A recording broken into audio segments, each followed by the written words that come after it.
Love it. Welcome to the Mrs. R Relevant Daily Draft Podcast, brought to you by the Draft Professor. The Draft Professor is a group of podcasters bringing you daily draft podcasts and is home to the only dynamic mock draft simulator which allows fans to mock draft against other fans. The Draft Professor Simulator features a first-round challenge, 5 unique one-round drafts. The Draft Professor Simulator features a second-round challenge, 10 unique 2-round drafts. All mock drafts are always picking against the fans and draft analysts which use the simulator. Every mock, every pick, every time. The Draft Professor also features ranked players functionality, where you can rank your favorite players at every position. Optionally, you can add tiers to your rankings to show what round you have the players graded in. The Draft Professor also features Draft a Team functionality, which allows users to snake draft a team of 22 players to demonstrate your my guys, compare player strengths, and discuss draft prospects in a way no other mock draft simulator can. Thank you for tuning in to the Mrs. R Relevant Daily Draft Podcast. This episode will begin shortly. Well, welcome to the Mrs. R Relevant Daily Draft Podcast. I am joined with Newt and Owen. And Owen, how are you this fine Thursday? Awesome. Based on the fact that we're doing this team today means that they're in the AFC Championship game, so I'm doing better than ever right now. Owen, how about you? Oh, I just said Owen. I'm looking right at Newt, and I said Owen. Newt, It's all good. I kind of figured. I'm doing good. I got a 3-day weekend coming up, so gonna kind of enjoy that. And this is a nice way to roll into it. Still a little heartbroken about my Packers being out, but I guess if I'm not having to talk about the Chiefs today, and I get to talk about a team other than Patrick Mahomes, I'm good to go with that. So yeah, I'm excited to get into this. Yeah. So the Chiefs recovered last night. So tonight we are covering roster building trends of the final 4 teams with a focus on the Buffalo Bills. And just complete disclaimer, Owen and I are very passionate members of Bills Mafia. So I am not.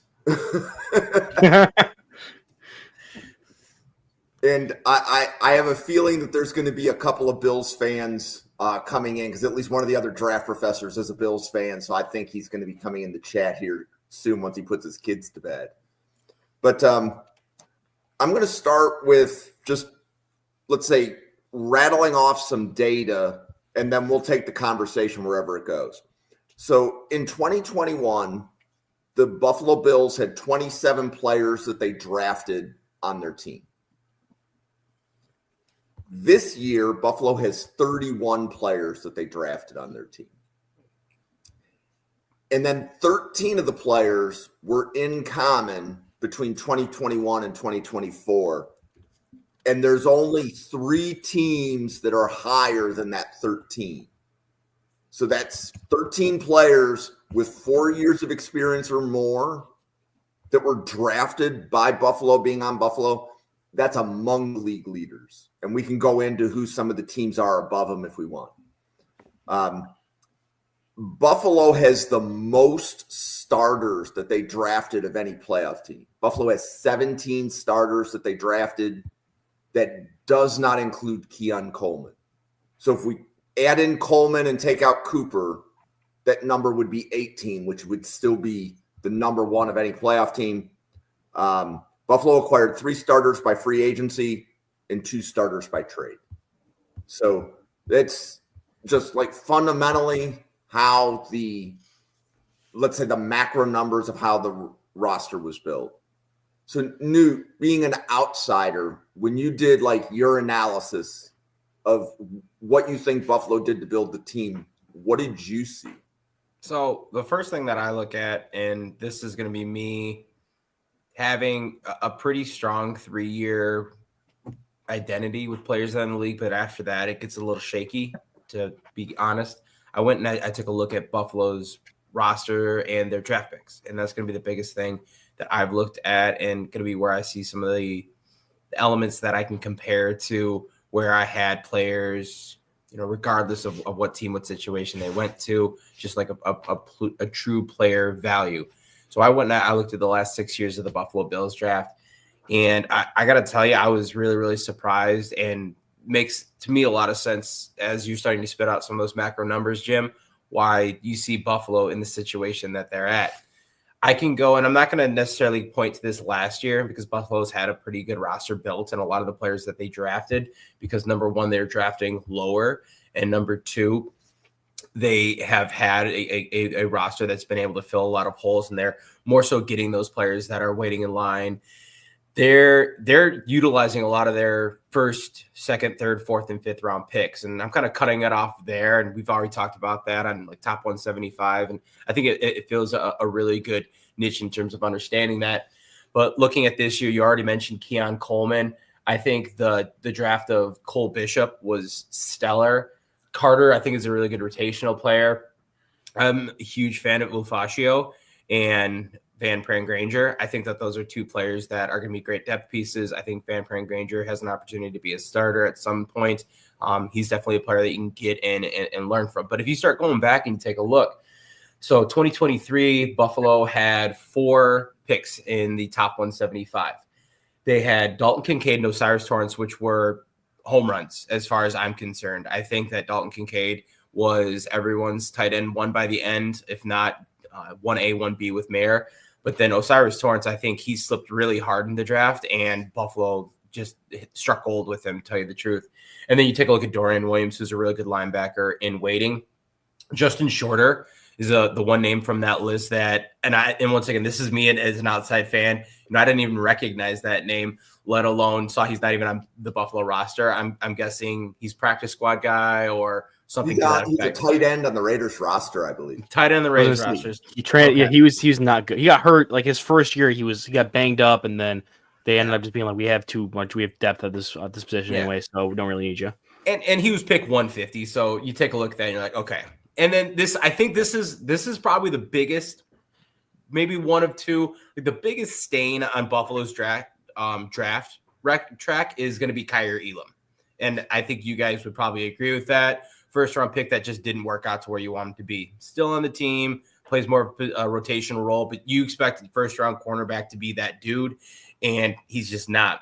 But aside from that year, James Cook, Terrell Bernard, Khalil Shakir, Christian Benford, that was the Matariza year too, which was a really unfortunate situation all around. Ends up to be actually a pretty decent player. Circumstances that were kind of out of everyone's control. And then you take a look, Greg Rousseau, Spencer Brown the year before that, and that's where you kind of get into that 4-year contract for rookie contracts that you're going to be able to hold on to. The other one that sticks out to me is Boogie Bashan, who is another player that not like super early. He was outside the top 50, but just didn't pan out as one of Buffalo's top 100 picks. But, Kaiir Elam, Bashan, outside of that, Buffalo is like they're taking advantage of every one of their top 100 picks. And I think just looking at this and having a focus on, what are one of the things that these teams are going to do to really set themselves apart from other teams, it starts with drafting really, really well. And I think Buffalo, over that 4-year track record, is showing that. And you start tacking on some of those guys that have gotten their second contract with Buffalo, like Apenza, like Bass is a kicker, Ed Oliver, and then you start going back even a little bit more, Dawkins and Josh Allen, obviously, and then some others as well. So I think it really starts to show, to your point, Jim, a lot of the pieces that Buffalo has done at the draft and where they've been able to, as Bill says, they build through the draft. And I shouldn't have said at there. They build through the draft because I think they've done some other things. And we can talk about that a little bit later, maybe more free agent and trade acquisitions.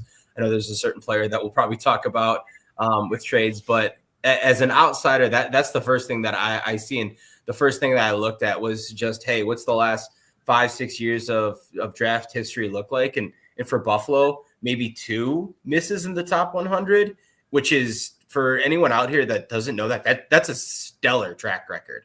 like an absolutely stellar track record if you're going to have 2 misses. So hats off to them for that aspect. So I didn't realize Buffalo only had 2 misses in the top 100 of the last 4 years. That was actually I didn't know that. So, Owen, what kind of trends or what kind of summary would you give for how you think Buffalo's built the roster? Yeah, so this combo of Brandon Beane and Sean McDermott has been around since the 2017 draft in one way or another. McDermott was in-house. Doug Whaley was kind of like still part of the team in 2017, but he really wasn't making any of the calls in that draft. They actually fired Whaley like a week after that draft concluded. So it was mostly just McDermott and his regime that were making those picks coming in. So I kind of look at this from a pre-2020 and a post-2020 kind of roster building, especially when you look at the draft, because when you look at that specific year, that was the year that Josh Allen took that leap. So leading up to that year, 2017, 2018, you had Tyrod Taylor, your starting quarterback. You break the playoff drought with the undermanned team. They went into that draft that year with 2017. They grabbed Tre'Davious White, and they grabbed some other guys who end up being studs for them, like Dan Dawkins, Matt Milano. And that's the same year where they're trading guys from the old regime, and they're just kind of trying to build up this culture, and they win through coaching and establish that they can win through coaching that way. Then the following year, they draft Josh Allen and Tremaine Edmonds, who are these kind of higher upside but more raw prospects, and they just keep that. And then that only reason why they had to pick that high was because they managed their trade assets so well with the trade back, giving up Patrick Mahomes to trade back and get that pick, and then eventually move over Josh Allen because they made the playoffs that year. And 2018 was only the really year that they drafted with a kind of premium pick that they naturally got, which was the 9th overall pick with Ed Oliver. So you see them be able to grab Josh Allen by 2020 when he's developed and it takes that leap. Leading up to that, a lot of the guys that they have being their top contributors are the players that they go out and sign. They sign Cole Beasley. They sign John Brown.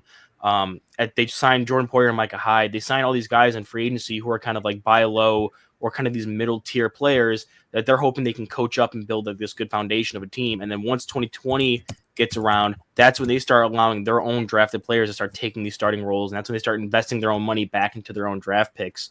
And that's kind of been the cycle they've been in now. Now they've established, like, okay, you mentioned that they have 17/18. I don't know if you were counting Kincaid as in one of those, Kincaid and Knox as those starters. Kincaid and Knox, yeah.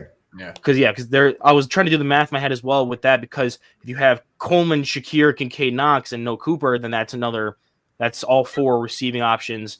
You're just looking at the guys in the offensive line there that aren't starters. But so once you get to 2020, that's when they start allowing their guys, and like you said, with how many starters that are drafted, to come in, and they start just, instead of those outside players be the ones that are being contributors and being paid while the younger guys are developing and becoming those eventual starters on the road, it's now their own guys. So they've done a good job of identifying places where they're going to be needing players for the future, and are going to be foreseeing where they're going to be spending dollars, where guys are going to start aging out of those positions, and then adding those guys 2 to 3 years before that happens.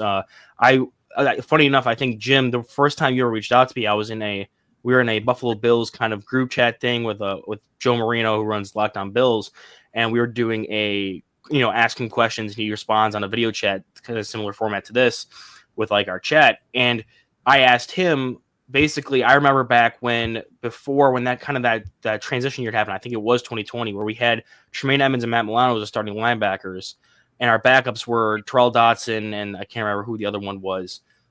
And at that point, I think Edmonds and Milano were both hurt for our game against the Dolphins, and they absolutely killed us over the middle because we had no backup linebackers there. Now, you've seen, while they still had Tremaine Edmonds and while they still had Matt Milano, they drafted Terrell Bernard and they grabbed Dorian Williams. So now that, even though earlier in the season when Matt Milano was out for most of the season, even Terrell Bernard was out for a few games, you had Dorian Williams and Balin Spector, another guy they drafted, who were playing. And you're not as worried as back in the day when for your top 2 guys who were drafted were kind of banged up and you were worried about that. And you can kind of see that now with the offensive line, bringing up Cedric Van Granger. I was a big, I know it's like SVPG or well, he added the Granger on like his senior year, so it messed everyone up. Yeah, he added an extra letter, but he's there, and he's one of their best backups, but he's not going to be in line to be a starter for like another year or two, because the guys they've brought in, the handful of guys who are starting for them that aren't drafted players, are playing so well right now. But him, and you got guys like Tylen Grable and Richard Garage, some of these guys who they've brought in through draft or undrafted,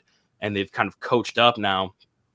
That's kind of the similar thing we saw with the linebackers. So they're doing a good job of identifying these positional groups that they're going to want to save money on, or they're going to know they have priority free agents coming up and leaving that they're going to want to replace with those younger guys. And that's all because Josh Allen took that leap in 2020, and you're able to now have him boost up your own guys, and you have to worry about adding more and more talent on the outside to kind of boost the rest of the team up. You can allow him to boost the team up and let them grow with him, as opposed to trying to just insert good players from, outside your organization that are already established. You can allow your guys to try to grow and establish themselves because you have hit that pick. And I think if you look at the top 4 teams, or the 4 teams left on the championship weekend, and even looking back towards the divisional weekend, outside of like the Lions, all these teams had quarterbacks that they drafted. You had Jaden Daniels, Josh Allen, Patrick Mahomes, Lamar Jackson, Jalen Hurts, all these guys that they invested in.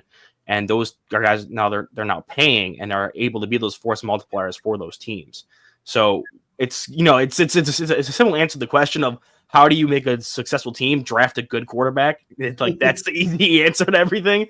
But you can really see that with the Bills and how they're able to lean more on their draft picks and have a longer view when it comes to the draft, and not have to try to find these instant impact starters when you have time for guys to develop, because you have such a good player at the most important position who can kind of prop everyone else up.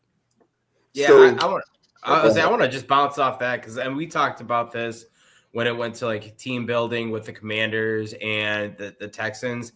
And there's a lot of ways to look at this. And we talked about culture being a huge thing. And I think that especially, kind of rebounding and doing some things to get themselves in the right way.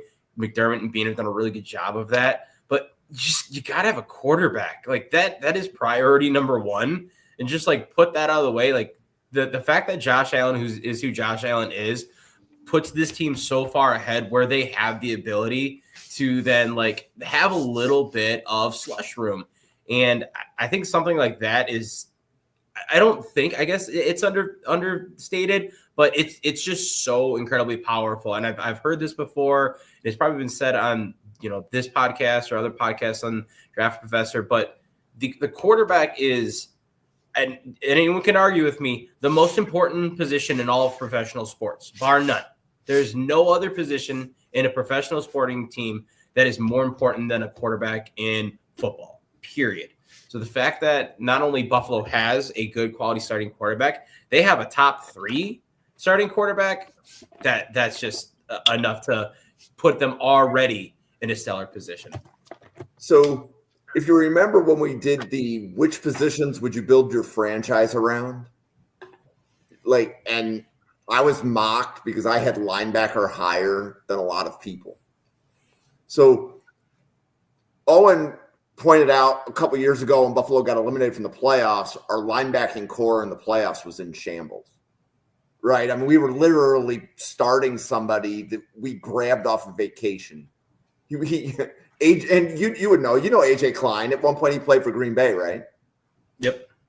So we grabbed AJ Klein. He wasn't even on the roster. He was about to go on vacation. It was after Thanksgiving. Hey, we need a linebacker, and now he's starting in the playoffs. Covering Travis Kelce in the divisional round game. Yeah. But if you look at all Final Four teams, they are getting really good linebacker play. And I might even argue the reason why the Commanders are upsetting a few teams in the playoffs, their linebackers might be playing the best of any of the 4 playoff teams. Well, it helps when you got Bobby Wagner in that group leading the way. I think that, and I think this is part of that goes to that veteran presence as well, where you get a guy in there and I'm not going to push back on that too much, Jim, because of where they're at. But I think there's a difference between also having a good linebacker and a linebacker that's a leader. And I think Bobby Wagner really, really delivers that. And I think that's absolutely huge for them. But yeah, I do totally agree with you that all 4 of those teams show really, really good linebacker play across the board. Right. So from a team building standpoint, the position isn't going to hit the top 5 of the list. However, of, let's say, that second tier of positions, whether that be the second tier positions would be like tight end, running back, linebacker. Linebacker, it's a matchup problem. Right, because the linebackers don't line up in the same place every snap. Like your corners are generally lining up in about the same place on every snap. You know where the corner is going to be. But if you have a good linebacker, you can scheme them up. Right? Yeah. You can design your scheme to free them up. And there's a reason that you want to have, at minimum, above average linebackers. I think I would argue you have to have above average everything. You take a look at Buffalo's roster. I can't point to a weak position group on that roster. The offensive line is stellar. I think they've done a good job, to Owen's point, of acquiring players through free agency where they need to and building those foundational pieces around their drafted talent. Obviously, Josh Allen, James Cook has been amazing this year. The wide receiver room might be the weakest group of them, but I think they have like a Packers group where it's more like, hey, you have strength in numbers where you have guys that can go out there and get the job done. You might not have a stud. Now, Keon Coleman might be that. I'd like to see him continue that from his rookie year, but you continue to do that, and you have a presence with the run game. You have wide receivers that can get the job done. And then I think at all three levels of the defense, linebackers, and then defensive backs, all three of them are above average for the Buffalo Bills. Yeah. So here was something we did in the podcast last night. So, Owen, if you had to rank the wide receiver rooms of the 4 remaining playoff teams, what would be your rank of those 4? And this question is not as easy as it sounds. It's easy to come up with number 1. I'm really curious what 2 through 4 are for you. That's tough. And I do want to parlay this into a little bit of conversation about wide receivers, because I think there's kind of an interesting parallel between the Bills and Newt's Packers, and he kind of already started to go in that route. So we could parlay that in a second after. I also want to hear Newt's answer to this as well, because it is an interesting question, because you have the Eagles who have AJ Brown and Devonta Smith, and those are the clear cut number 1. Jahan Dotson too. Let's toss his name in there. Yeah. I mean, seems like the Commanders are doing pretty well without him right now. It doesn't they're not really missing him, but because you have the Eagles who are in that top tier, they have the best weapons. I think that's pretty clear cut. And I'm going to remove tight ends. So I guess you could include them. Correct. When it comes to I'm only talking wide receiver. Okay, that's a really nice qualifier. Yes. No, and they asked me the same question when I posted last night. So it's a fair question. Even with removing tight ends, I do think the Chiefs end up having the second best receiving core, just because Worthy, you have first round investment there. DeAndre Hopkins, Marquise Brown. There's a group of guys there that you would look at and be like, that's a solid grouping. There's names you can recognize. It's not really one where anyone stands out as like this is an elite group, kind of like when you look at the Eagles. But it's guys that you look at, you're like, okay, yeah, Patrick Mahomes could definitely do some damage with those guys. And then where it comes to me is I think I personally put, and this is where it gets tough because it's more so top of the group versus more depth with the Commanders versus the Bills. I personally am super high. I'm a big Terry McLaurin guy. I've always been a big Terry McLaurin guy. So I think I'd probably lean Commanders over Bills because of that top end talent. Mm-hmm. I think the Bills have the better full on room when it comes to Shakir, Coleman, Cooper, and Matt Collins on occasion, and Curtis Samuel now turning it on for the playoffs. So they have some guys in there that I think if you're happy they get like 3 catches or 4 catches in a game, you're like, okay, that they made an impact. But they don't have that true number 1 guy like McLaurin is for Commanders. So I think that'd be my order would be Eagles, Chiefs, Bills, Commanders.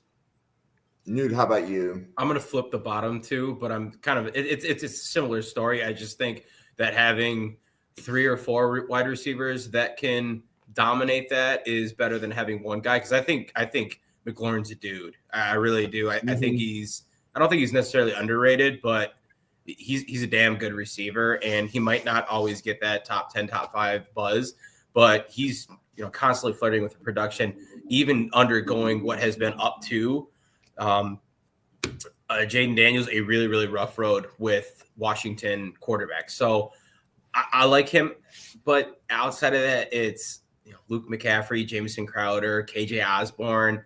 It's guys that I really don't think are super impactful players.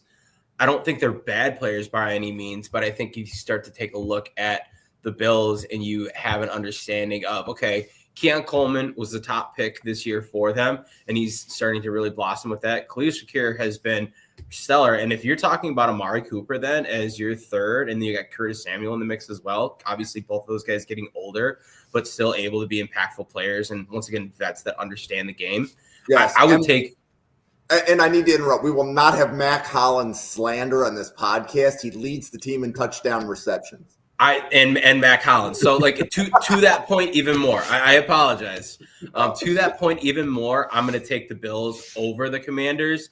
I think, and Jim, you set it up perfectly. Those three are all really, really close in terms of where their wide receiver rooms are. I think you get flashier names with the Chiefs, but once again, you're getting Hollywood Brown and you're getting Hopkins at the tail end of their career. Hopkins is, gone through injuries just as Brown has, and they're not the guys that they were with their teams when they were signing those big deals. So that's kind of where I see them all. So let's stay on wide receivers for a little bit from a team building trend. And it didn't occur to me until just now. So granted, we've done very similar podcasts all 4 nights, and it took me until the 4th night to come to this. But does a team need an elite wide receiver room to go through the playoffs? Like if you're looking at team construction, like Newt, we've talked about positional importance and how you're building a draft board. Do we overvalue wide receivers in that? Because if we're looking at the Final Four teams, you can get here with a wide receiver room. You don't necessarily need a guy, but what would be your response to that take, Nate? Give me the whole question again. So if we look at the Final Four teams and we're like, the wide receiver rooms are good, but they're not the elite wide receiver rooms in the league, right? So from a team building standpoint, should wide receiver get less priority? Because if we're using the Final Four teams as an example, that's less important than a lot of the other positions that are functioning within the team. I stand by kind of how I view it, and I think part of it comes from what a good wide receiver can do, to Owen's point, like where how he views T-Mac over the other guys, and how and what that player can do. I think a really good player to point to with that is the Steelers with George Pickens. Now, obviously not a Final Four team, to your point, but you talked about George Pickens on the field versus off the field. That team's completely different, and I think if you have a guy in there, they can still have that solid production, but they affect drastically the scheme of a defense. And that can be in and of itself just such an impactful thing. Do you need it? No. But do I still think that wide receiver is that kind of like second tier once you get away from quarterback and then edge tackle? Yes, I do still think that they fall behind there. I'm going to stick with that.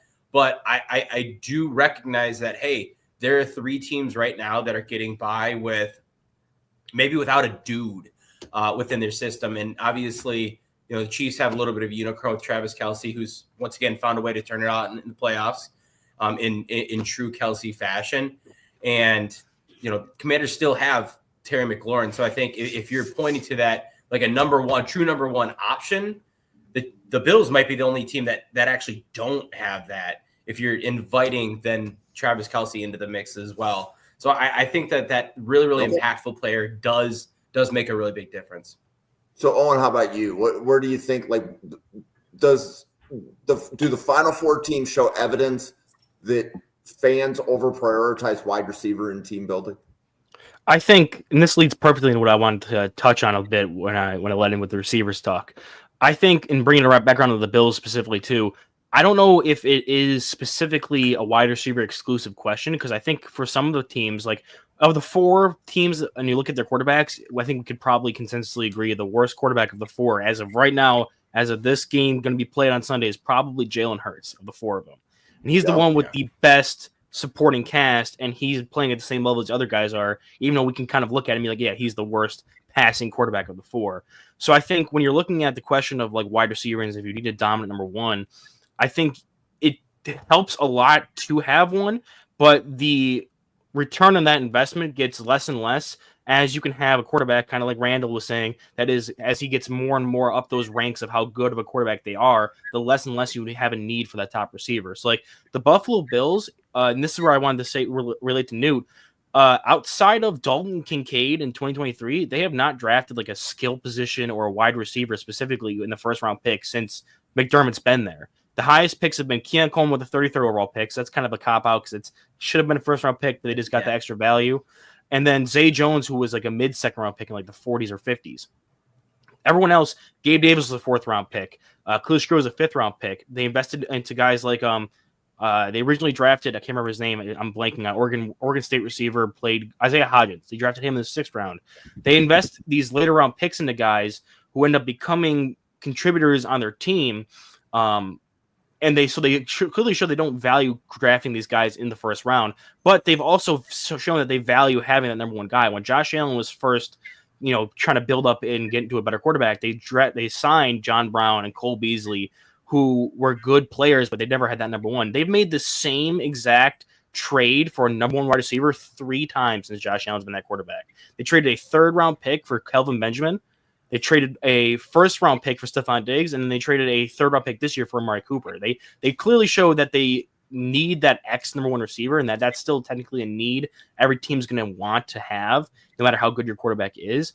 It just depends on how much you're going to rely on them for your passing game and how much the quarterback can impact that as well. So Kelvin Benjamin was brought in when Josh Allen wasn't at this kind of elite level. It was the 2018-2019 Josh Allen, and that was the first crack at it, and he was clearly not the best of the 3 guys they traded for.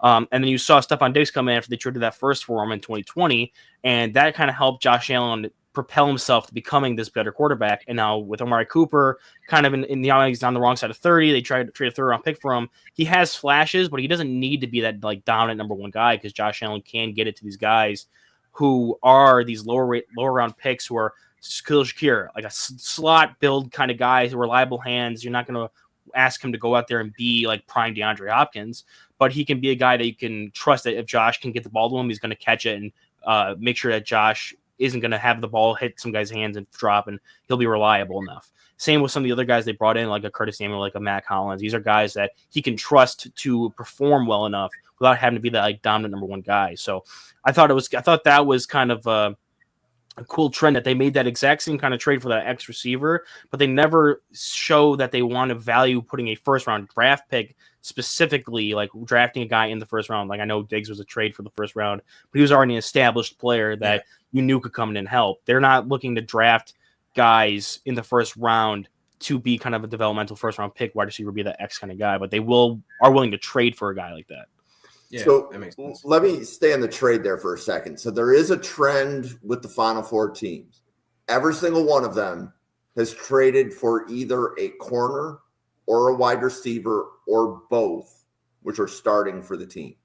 So Buffalo has 2 players they've acquired by trade. One is Rasul Douglas, corner from Green Bay, and the other is Amari Cooper, wide receiver we acquired from Cleveland. Kansas City, they have 1 starter they've acquired by trade, and that's DeAndre Hopkins. The Eagles have 3 players they've acquired by trade. One's a corner, I believe that's Darius Slay.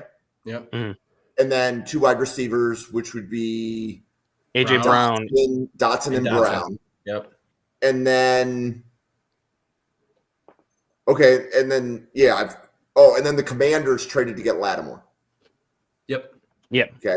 So if your team is going to try to acquire a position in a trade, there's a definite trend that it's wide receiver and corner. In addition, every single one of the Final 4 teams has a free agent starting on the offensive line. They have at least 1. Buffalo has 2. That would be McGovern and Edwards were acquired as free agents, and they're starting on the offensive line. I believe the Chiefs had 3 free agents starting on their offensive line. I believe the Commanders also have 3 free agents starting on their offensive line. That sounds right, yeah. Kind of thing. Was that before or after Sam Cosmi's injury? I kind of Cosmi as a starter for the purpose of the exercise. Okay. Even though he was hurt while I was counting, I'm like, for the purpose of the exercise, for how the team built themselves to get here, The Eagles, did the Eagles draft all their linemen? So here's an interesting fact. Buffalo and Philadelphia are the only two teams that are still playing that drafted both of their tackles. Yeah, I mean, but the Eagles drafted all 5 of their guys. They drafted Juergens. They drafted Dickerson. Becton's a free agent. Oh, Becton's. Yeah, I forgot Becton's starting for them. I was thinking Tyler Steen. No, that's right. Yep. But they have 4 or 5. So, yeah. Yep. Okay, so they drafted both their tackles. Okay. I forgot Becton. But if there's positions to find in free agency, like the Commanders are the blueprint, because the Commanders only drafted 11 of their 22 starters. So the Commanders, 10 of their starters came from free agency and 1 came from a trade. But the Commanders were able to grab 3 offensive linemen in free agency. They were able to grab 2 linebackers. They were able to grab a safety. So those are the positions that you can find in free agency and find sufficient level starting quality players. I would not consider the Chiefs' tackles to be starting quality. No. It blows me away that the Chiefs can get away with the offensive tackles that they have. They have the best interior offensive line in all of football, though. Yeah, between Cooney, Smith, and Humphrey, like that. Yep. That's probably the best 3 that you're gonna find. Right. But like as I was just digging through, like that trend surprised me. Yeah. So not only is offensive line somewhere where like you want to invest your free agent dollars money into, there are guys out there that can eventually be starters for you, even if like they're not even that highly valued. So like you brought up the 2 guys the Bills have on their offensive line. So McGovern was the starting guard last year. He was brought in, signed from the Cowboys, and then he was played so well at guard, and then they trusted him enough that they allowed Mitch Morse to walk in free agency to kick him inside the center, which he had not played since like his early years in the NFL or even in college. And they had David Edwards, who was another free agent who was starting for them in their offensive line. He wasn't a starter last year. He was in that Alec Anderson role where they had that 6 jumbo offensive lineman come in, and he was with the Bills' now current offensive line coach, who was with the Rams, Eric Cromer.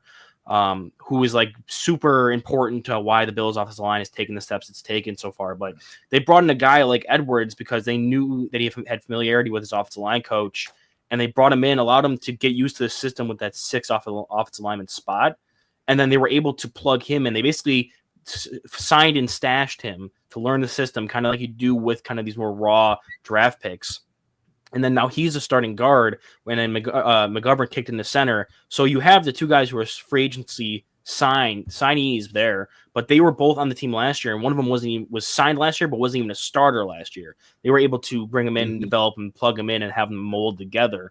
Whereas a team like the Commanders, they signed 3 guys this offseason, and they became starters because they were just they had a very low like pool of talent, especially at that position. Like last year, the offensive line was awful. Like the Sam Howell, Washington Commanders offensive lines were terrible. So you have guys that, they bring in 3 free agents. Sam Cosmi is a stud, and you kind of just hopefully they can gel and mesh together. And then when it comes to like the other guys assigned, like the linebackers and the safeties, that's Dan Quinn being that defensive-minded head coach, kind of similar to what McDermott did when he first took over the Bills. He drafted Milano, he signed those 2 safeties, and he brought in like his guys on defense to establish like this is what our identity is. Even though I wouldn't really characterize the Commanders as like this great defense, they get enough plays to make it go to work for them, and then they brought in those guys and allowed them to mesh, and now Jaden's able to carry the rest of the load. So they're able to set up their identity through these free agency picks and then allow some of these other guys to move into positions of starting and mesh together that aren't specifically like the head coach's forte. So, Newt, if you were to like look at, let's say, because Green Bay is actually kind of a model for team building, right? From the standpoint of Green Bay doesn't usually spend as many dollars in free agency, I think, as many other of the 31 teams. So as you look at, let's say, how Green Bay, let's say, has their positions of importance, edge, tackle, corner, wide receiver, and quarterback, do you see like a trend for like which rounds Green Bay, like, because obviously I mean, I've tagged you in some of the tweets. Green Bay doesn't draft a wide receiver in round 1. No, we do not draft a wide receiver in round 1. So, I don't. Yeah, so I Go think I think that the regime currently feels like they can find really good talent outside of the first round, and they don't have wide receiver as high of a positional value, and they value those positions in numbers. Which, I mean, you take a look at it, and I'm going to give them credit because I think all of the guys that we have, besides Christian Watson, have outplayed their draft position. If you look at Bowmel, you look at Romeo Dobbs especially, and then some of the other guys on there, they've all done really, really well. But I think it also kind of, to me, still stands out like they still don't have a dude. And I think so down the stretch, that's something that's really shown itself. However, if you take a look at those other positions of importance, they have on the cornerback and edge position shown that they can hit with Rashawn Gary and Alexander. Now, Alexander's second contract's not working out that well because of injury, but he is still a dude. And I think if you take a look at where are those high positions of value and need, the Packers are going to stick true to that. They're not going to draft an interior offensive lineman early. They're not going to draft a wide receiver early. They're not going to draft a running back early. They're not going to draft, even a tight end early. They took Luke Musgrave in the second round 2 years ago, and that to me was even surprising. But aside from that, those are players that are lower on the Packers draft board. They're always going to stick to that high positional value with that. And if you look, I can guarantee this year, and I've talked about it with a couple guys, Brian and some other Packer fans on Twitter, it's going to be a cornerback or it's going to be an edge player. That's most likely going to be where the Packers go, and it's just going to continue to cycle through that formula. And as long as they're able to hit on those wide receivers, I really don't see that changing. I think all of us kind of had this feeling, especially with the draft coming up, you're going to get a running back a dime a dozen. You're not necessarily going to get a Saquon Barkley, but you're going to get a guy that can get the job done. You look at the Bills with James Cook, getting him at the end of the second round. Like, that guy's playing on fire this year. Packers with Aaron Jones last year and even trading for Josh Jacobs this year, not trading, I'm sorry, picking him up via free agency. What we've been able to do with a veteran coming in, it shows that you can kind of do those things and get away with what you need to there. So I absolutely see them continuing to hit that and hammer that home with their mentality and where they expect to go. So, yeah, I do think that they're a pretty religious model when it comes to how do you draft with positional value and how do you stick to kind of your formula. And it's working-ish.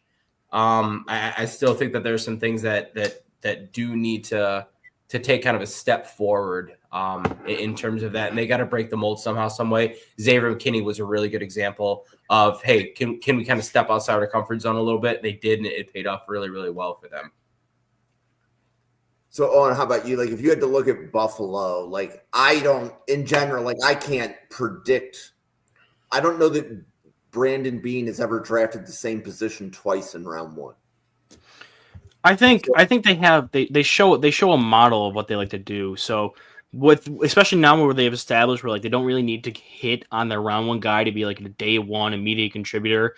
The one time they needed to do that, they drafted Kyrie Elam, which was a reach. I personally really wanted them to be a Trent McDuffie. They really wanted Trent McDuffie. The Chiefs jumped them to steal him. And then so they tried to just, take their next available option with Kyrie Elam. And they lucked into getting Christian Benford, but I don't even want to give it that they lucked into it because that's kind of been their MO. If you look at so since 2017, since Beane took over, or since McDermott as well, they took Tre'Davious White, who was a corner, and then they had Josh Allen, Tremaine Edmonds year. But after that, it was Ed Oliver, who was a D tackle. Their first pick the next year, which was the Diggs trade year, A.J. Epinesa was their first pick, who was a defensive lineman. The next year, Greg Rousseau, defensive lineman. And then there was Elam, who they had to reach for to get the corner. Kincaid, a tight end who you're expecting to potentially contribute on the trenches. I think they really liked, and that year they drafted Greg Rousseau the first round pick. They took him, they took Basham, who was another lineman, and they took Spencer Brown and Tommy Doyle. They took like 4 of their first 4 or 5 picks were all in the trenches. And what they do best is they grab guys who are in that kind of back seven. McDermott is a former DB's coach, and that's kind of like his bread and butter. You look at their back seven. Christian Benford was a 7th-round pick out of Villanova, or a 6th-round pick out of Villanova. You have Teron Johnson, who was a 4th-round pick out of Weber State. Matt Milano was converted safety to linebacker at Boston College. You had, when he brought in Micah Hyde, who was a 3rd-round pick, I think, for the Packers, but was someone who was kind of not – he was their big marquee signing, but if you would have told someone that offseason that Micah Hyde was your marquee signing of the offseason, they would have looked at you like that's all you did. Jordan Poyer was a 7th-round corner that got converted to safety for the 0-16 Browns team. So they're at their strengths when they can draft and develop guys in that back seven in the later rounds, and when they are forced to not do that and try to fill a need in that back seven like they did with Kyrie Elam, that's when they kind of get out of their comfort zone. They're much more comfortable drafting these higher upside linemen like a Greg Rousseau. Spencer Brown wasn't a 1st-round pick, but he was a tight end in a 7-on-7 football in North Dakota or Northern Iowa, wherever he was from. I think it's Northern Iowa. He grew up in Iowa. They didn't have 11-on-11 football there. He was a tight end up until he played at UNI. And then they drafted him because they just thought he had these insane tools and they wanted to get the developmental upside. So I think they have more of a proclivity of drafting these high, especially now that they don't need immediate contributors because they've established their rosters so well and they have Josh Allen to kind of buoy the rest of the team and make sure they still have that success. They can take swings on the trenches and high upside players. And whenever you see them forced out of that is when they make their picks that are kind of so and you're not really sold on it, like a Kyrie Elam. They did well with the Tre'Davious White pick, but outside of that, like when they're forced into getting out of their comfort zone, that's not really where they are at their best when drafting. So I think they do have a type and we do have their selections. Go ahead. I'm just curious, and you guys know this better than I do when it comes to, and I'm kind of like looking ahead to April now, but when it comes to like Bill's needs and you take a look there, correct me if I'm wrong, Rasul Douglas is not contract does not go through next year. Correct. Yeah. Okay. And then beyond that, you have Taron Johnson, who is getting old. We just extended him, though. Right. He's there. I'm not saying that he's going to be gone. Okay. I'm saying that he's gone. No, I'm saying that he's a prospect that's getting a little bit older. And I think if you look at the safeties as well, they're playing well, but there are some things that are popping up there. Because if I'm looking at this cornerback class, I think there's a really big gap once you get past like your 4th or 5th cornerback. I think there's an enormous gap that sits there. If you were to able to get a Jahdae Barron, a Hairston, one of those guys, could you see Buffalo going that way for their 1st-round pick? I could see it. I know that they are still sold on Kyrie Elam as like a guy that it's weird with him because he was a 1st-round pick. You don't want to bail on that as much. And when he does play, he's not like a disaster out there. He's just not to level of player that you'd want him to be for a 1st-round pick. And that's what you get for drafting a press man corner to play in a zone heavy communication scheme that he never really did at Florida. So it took him a longer time to kind of convert to that kind of mentality and learn and catch up. Christian Benford started over him because he was more adept to get to that at that level. And let me put this. Kyrie Elam's got 1 year left on his rookie deal. I'm assuming they're not going to give him a 5th year. No, I don't think he gets a 5th year. No. So he's got 1 year left. Next year's his last year of that rookie deal then. So I'd like to give a shout out to UB, right? So there is another trend that nobody dug deep enough into the other teams, but Buffalo has a trend that practice squad players make the team a year or two later. We've seen it with Cam Lewis. And was Cam Lewis UB? Yeah, he was UB. Yep. And then Jamarcus Ingram is actually the corner that would likely, if it's not Elam, it's going to be Jamarcus Ingram. I had to make sure I had the name. So Ingram is a key special teams player for us right now. And he's replaced a slot corner because he's replaced Johnson if Johnson gets banged up. And he's also replaced Douglas or Benford on the boundary. And Cam Lewis is also another guy like that. He's like this hybrid safety slot guy where when Teron Johnson has missed games, he's been in the slot there. When they run dime, he's their dime backer a lot. So they have guys that are like in these depth roles, and specifically a guy like Jamarcus Ingram who's able to play on special teams. Kyrie Elam, if he's not starting for you at corner, he's not dressing for the game because he just doesn't participate in special teams.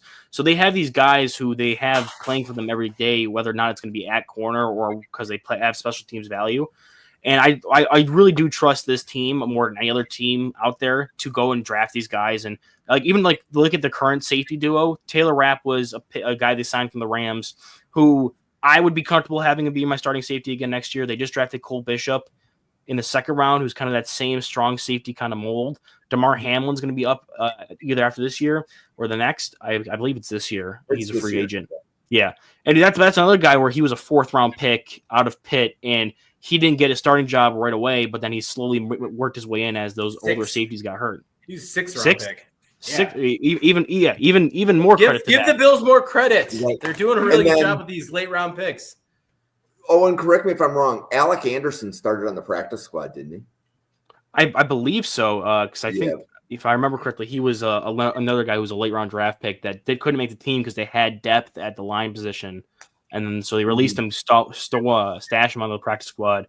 And there's guys in the current practice squad that are gonna be like Daquan Hardy was drafted as a corner out of Penn State, who was like it's kind of a slot guy, but they drafted him to be a returner, and they just didn't fall in love with how he was as a returner for them in the preseason. But he played solid enough at corner in the preseason that they have him drafted and stashed on the practice squad right now. He could be a guy that eventually gets called up and replaces Teron Johnson. You also have a guy looking at the D line, Eli Anku, who they've been kind of messing around with this kind of. I think he's originally from Africa, or he's one of these guys who was born in a different country, and they're using that foreign. Yeah, the foreign player program to circumvent having extra players on their practice squad to have him on there. So they have this system where they bring guys in, and they do tap into the University of Buffalo pipeline quite a bit for these kind of guys. That's where the players like Joe Andreessen, who was a local kid who played at UB after playing at Fordham, he made their team because he got a tryout with them just because he was from that team. Guys like Jamarcus Ingram and Cam Lewis. You saw players even in the past with undrafted free agents like Levi Wallace and Robert Foster, and I think Cam Sims were some other guys who got some significant snaps earlier on in the McDermott regime that were undrafted guys and practice squad guys that eventually were able to make their way onto the roster. So they have another knack of just if they can get guys into the building, no matter where they invest the capital into them, and especially with this team, investing later round draft capital in their secondary seems to be the way they go with, and how they can better that backfield. So with the fact that they drafted Cole Bishop last year, and they have one more year on Elam, and they have guys in the pipeline like Ingram and Cam Lewis and Daquan Hardy, I think they aren't going to rush that pick. If there's a guy that they think they can't miss on, they'll take him. But I don't think with the loss of Rasul Douglas, I think they've been preparing for that world since the beginning of this season started, because they knew he was on the other side of 30, his contract's up, and they're really good with looking into the future and preparing for those kind of positional losses, especially with the older players. Yeah, so I can see the conversation started because you asked the question, could they draft a corner early? They could, but that's not where – I don't think that's what the smart money is. I think the smart money is going to be Buffalo does not have a one-technique tackle under contract past 2025. We have 2-3 techs under contract, which include one of the guys from Duke. Dwayne Carter. Yep. And then Ed Oliver is under contract as well at the 3 tech. So to me, it's going to be defensive line unless a really good wide receiver drops. Those are about the only. And somebody might be able to convince me of interior offensive line, but this interior offensive line class is so deep that I think we'll just get one a little bit later. Yeah, that's fair. That's kind of where my question was going to. Where do you think those first round needs lie, and where are they looking? So, it's definitely D-line, I think, because they have Greg Rousseau as the opposite pass rusher, and A.J. Panessa is giving you great production for being a $6 million, third off the bench pass rusher. But Von Miller is off your books, I believe, after the end of this season, or it's weird with his void years. I think it's gonna be like a post June 1 cut. They're gonna save like $9 million or something like that. Probably. Yeah, so he's most likely done after this season. AJ Epinesa works best when he's coming off in that rotational role. Greg Rousseau is your only real like stud pass rusher out there. So I could see them going edge, one tech D tackle. Even though I like some of the guys in the later rounds, I could see them falling in love with if a guy like Kenneth Grant falls. Or you level a guy like I do, like Alfred Collins. If you like that spot for them, I think that's a good spot where he could go to be kind of like more developmental dude for them in that interior with kind of that positional flexibility. So the smart money is probably going to be on some kind of D lineman. I know Jim, everyone in the group chat, the Bills group chat, is praying to their Ashton Genty shrines that he falls, but that's probably not going to happen. That one person, there's one person in the Bills chat that wants Ashton Genty, and like I just need to put that person on mute because he or she to me never has too many other constructive things to say, and I'd rather have a 3-dimensional conversation like we're having here than a 1-dimensional conversation with somebody in a Discord chat. Listen, if you're going to be 1-dimensional on any player, Ashton Genty is probably that guy. Where it's like Ashton Genty or bust. But yeah, I agree. And I don't think running back is probably going to be their major concern. And I could see wide receiver being something they target. But as we've talked about kind of over the course of this podcast, that they just don't draft receivers in the first round. They're kind of following in Green Bay's shoes there, where they're willing to trade some assets to get a guy that could be a number one receiver and trade a first-round asset for a more established number one receiver, but they have yet to show that they're willing to pull the trigger on a guy in the first round. The last first-round receiver that I can remember them drafting was Sammy Watkins in 2014 when they traded up, and that was like 2 or 3 regimes ago. So I don't see them really targeting that position with that kind of importance there. And building on what Owen said about like how Buffalo drafts, one of the key things that I think actually both Newt and Owen said, one is that Buffalo, when they draft somebody, they don't need to start immediately. Brandon Beane does a really good job of getting a marginal level starter in free agency. And like this year, that was Mac Hollins, right? Yeah. A marginal level starter. But that way, if the draft doesn't fall the way that you want it to, you're not reaching for a need. Over the last 2 years, they have 3 starters from that they've drafted. Everyone else is just kind of sitting in wait. It's Kincaid, Torrance, and Coleman. That's it. Like the other guys are just, they're there and they're just kind of like filling in and kind of waiting for their chance. We need to give Dorian Williams a little bit of credit because he started half the games this year on the line. That's true. Yes. But like I think he's that example of like, he's just kind of, he's there and like he's next one up as being like the guy that's there, not like just more of a role piece, but like the actual guy. But yeah, that Dorian Williams is totally fair to say in that conversation. But the other thing that I think Owen hit on as he was explaining some of the draft is that Brandon Beane looks for upside. He's not drafting a player for their floor. He's going after a high ceiling player, and Brandon Beane is willing to miss on the ceiling of Kare Elam. And he's just going to keep trying again.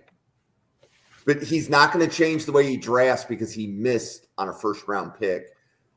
Because even Buffalo's 6th-round picks have ceilings that are through the roof. Now, granted, he may have been a rugby player, but his testing was off the charts, right? Because we drafted like that pathway player that's actually on injured reserve right now.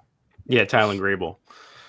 No, it was a different guy. It was a different guy. Or not Grable, yeah. Hold on, I had Travis Clayton. Travis Clayton. Yeah.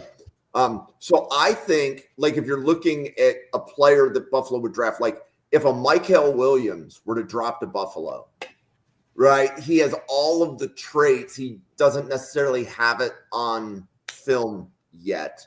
And like that's Greg Rousseau. We drafted Greg Rousseau based upon his traits.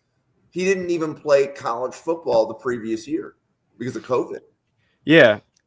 specifically, it's weird because they kind of bank on that with these trends where Matt Milano was a converted safety to linebacker at Boston College. They drafted him in the 5th round. He panned out. Dorian Williams was a converted safety to linebacker at Tulane. They drafted him, and they kind of have that type there. Greg Rousseau was a safety in high school, got to Miami, bulked up, and then played 1 year, and then sat out COVID, and they still drafted him in the 1st round. Spencer Brown was a 7-on-7 tight end, then became a tackle in college. They drafted him based off of his traits, similar to Tommy Doyle out of, I think he was Boston College or one of those other offensive line factories. He was super high upside, wanted to be like their swing tackle, and he was kind of the other guy there. Spencer Brown didn't pan out. They take these guys who, even like a Tremaine Edmonds, where he's kind of this edge linebacker hybrid, can move really well, is 6'5", but they don't really know where to play him. And they put him at middle linebacker, and they want to teach him to be a middle linebacker and have these guys with these traits play more traditional positions, but have these traits to play outside of those roles. So and that's what kind of makes these conversations on social media kind of a little toxic with the Bills drafting, because they'll draft guys and they won't contribute for like 2 to 3 years, but it's because they're learning positions. And when they finally get a chance, like a Dorian Williams, Matt Milano is my favorite Buffalo Bill I've ever watched. I was a former linebacker. I love linebackers. Matt Milano has been my favorite player ever. And Dorian Williams makes me be okay if we need to start having the conversation about walking out from Matt Milano because his cap hit. They've taken these draft picks, and even like Newt said, the past 2 or 3 drafts, there have been like 3 starters out of those drafts, and that's if you were counting Keon Coleman, who is kind of like this pseudo starter with Amari Cooper, and if they run the 2 tight end stuff, and Matt Collins, he might not be in the field for half the snaps of the offense.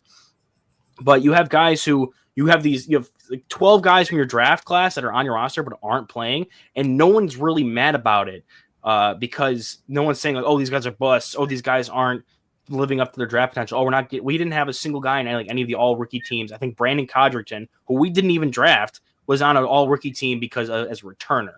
So, but you don't see people complaining about that because they know that the roster is constructed in such a way that there's not a lot of opportunities for these guys, but they will eventually have ones once the other players age out or contract out.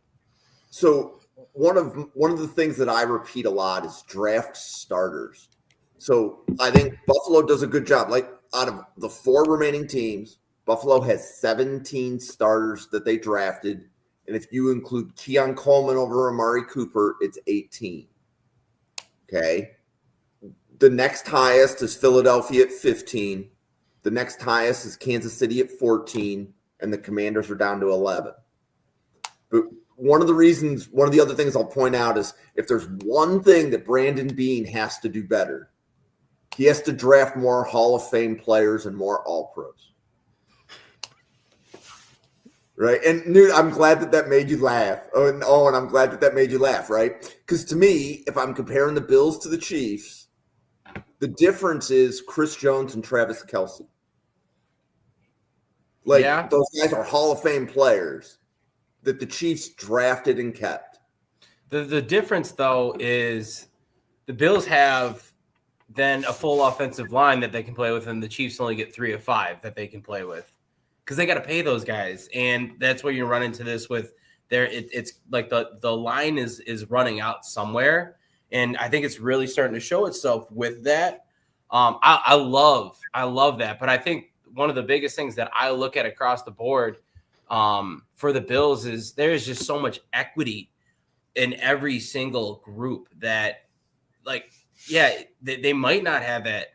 Man, they got a really, really solid roster throughout and one that can compete at all levels of play. And when you look at your biggest cap hit aside from Josh Allen is Von Miller, like, all right, like the guy that's going to get cut next year. And then you have just like solid contributors that aren't making gross money. Like Ed Oliver and Deion Dawkins are making good money for their positions, but it's not top 5 or even top 10 money. I mean, like you're then I think doing a really good job of getting players that are able to play above what the requirements might be, and also then kind of put together a full net rather than like 1 and 2 or 3 really, really big studs across there. It's easier to find players that play above the value of their contract if it's a rookie contract.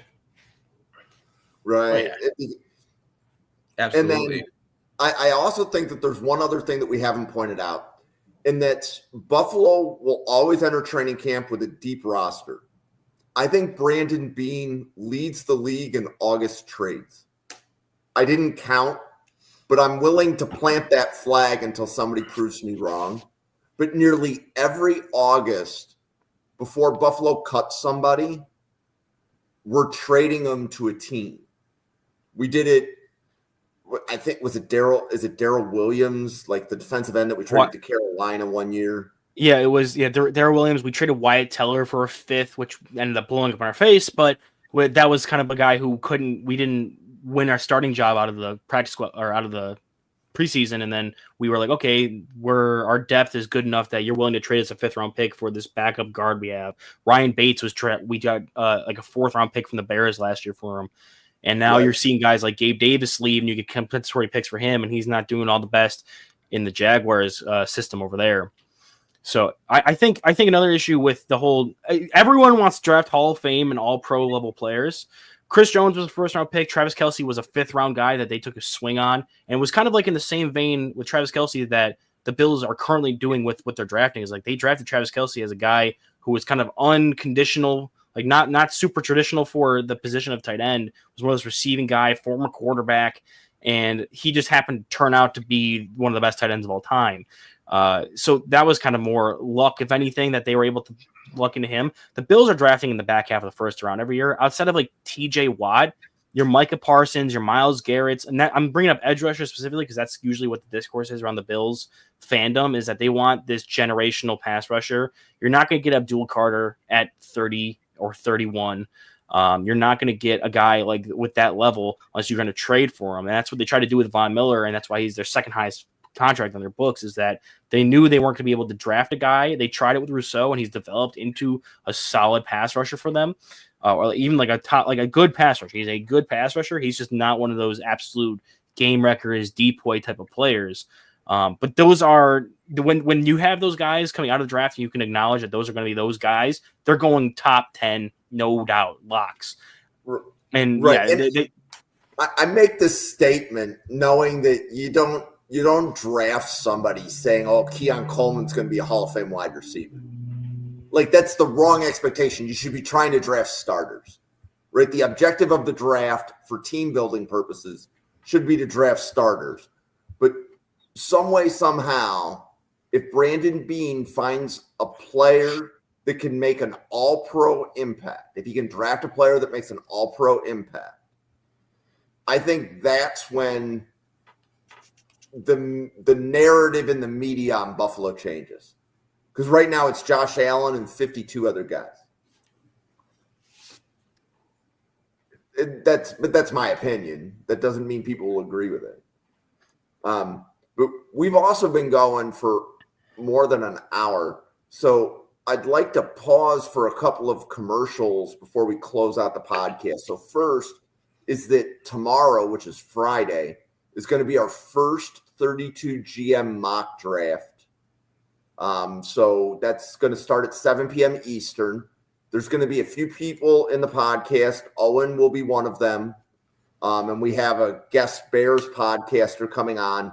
They'll be talking about every pick as it comes in.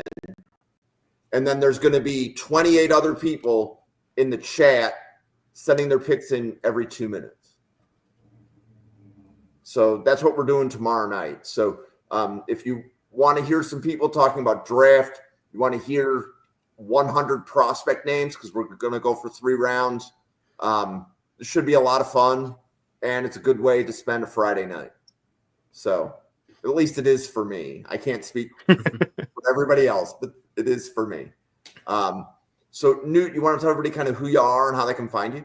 Yeah, absolutely. Newt Weston at NFL Draft _Weston. You can find me on Twitter. That's going to be primarily where I put a lot of my takes. I also do run zerotechdraft.com. I've got that linked on there as well. I've been putting scouting reports, as well as starting to update my big board and getting ready to do my first mock draft once that full 32 order gets set in a couple weeks here. So getting really, really excited for that. But that's going to be kind of what you can see. And then also on here every Thursday night, me and Owen have really started to kind of get the ball rolling. I've really enjoyed and looked forward to this, and kind of looking forward to the next, I think, 3 weeks we've got set up. I'm really excited for the content that we've got in line. So yeah, at NFL Draft _Weston. Find me on Twitter. Give me a follow. Would love to have you kind of take an opinion at some of my takes and tell me what yours are as well. So Owen, how about you? Yeah, and I'm gonna be like kind of Newt took lead out with that. Is that me and Newt have been kind of cooking up some ideas for this podcast, the weekly Thursday one. We have like next 3 to 4 weeks of programming kind of planned out, and I'm mostly just focused on getting ready to produce stuff for here. I have some random hot takes over at Twitter at Weekly Huddle, and I'm actively broadcasting this live stream at like simulcasting it over to my YouTube channel. But other than the live streams, it's not really much activity over there for right now. So if you want to hear anything else from me, it's mostly going to be on this channel as for right now. So just keep on tuning into the Mr. Irrelevant podcast. Okay. Thursday nights, 8 p.m. Said it. So let's talk about the next 3 weeks, just to make sure everybody's aligned. So we are doing wide receivers next week, correct? Owen's the baby. Yes. Yep. And Owen came up with a really cool idea. So I'm beginning to see Owen's creative juices. You know, it took 2 months, but I now understand. So Newt and Owen are going to be dividing the wide receiver group into, is it 4 categories? 4, then plus a top. Yeah. So do you know who the fast receivers are? Do you know who the slot wide receivers are? Do you know who the big-bodied wide receivers are? And do you know who the gadget wide receivers are? Wow. Okay. Newt and Owen will tell you that next week. I gotta make sure I pronounce that effectively. The week after, so this would be the Thursday before the Super Bowl, we've got a really good one coming. We have an Ohio State draft special. So we're going to only cover players from Ohio State, and we're going to have at least one Ohio State podcaster on with us. So they'll tell us how the players were valued on Ohio State's team, and then Newt, Owen, and I are going to talk about how the draft sees the same player. So that should be a lot of fun. The week after that, we have somebody from 33rd Team coming on, and we're going to do a cornerback big board, correct? Yes. Yeah, kind of rinse and repeat with the wide receiver style. I think we said breaking it up, slot, outside, and then hybrid. Yep. We're not doing the man zone thing? No, I think we're going to leave that one off. We'll just kind of talk about it as they come up. That'll generally come up with when you come to like your different boundary corners and stuff, like who can excel at what. Okay, cool. So that's what we have coming your way. Peter Harris, thank you for dropping into the chat. Randall Slifer, who's in the chat, you can catch his podcast on the Draft Professor every Tuesday night. So you will see us next week. My background's going to change because I'm at the Senior Bowl, so you can't admire my music collection during the podcast. On behalf of Owen, Newt, myself, and the 30 podcasters at the Draft Professor, thank you for watching, everybody, and have a great Thursday.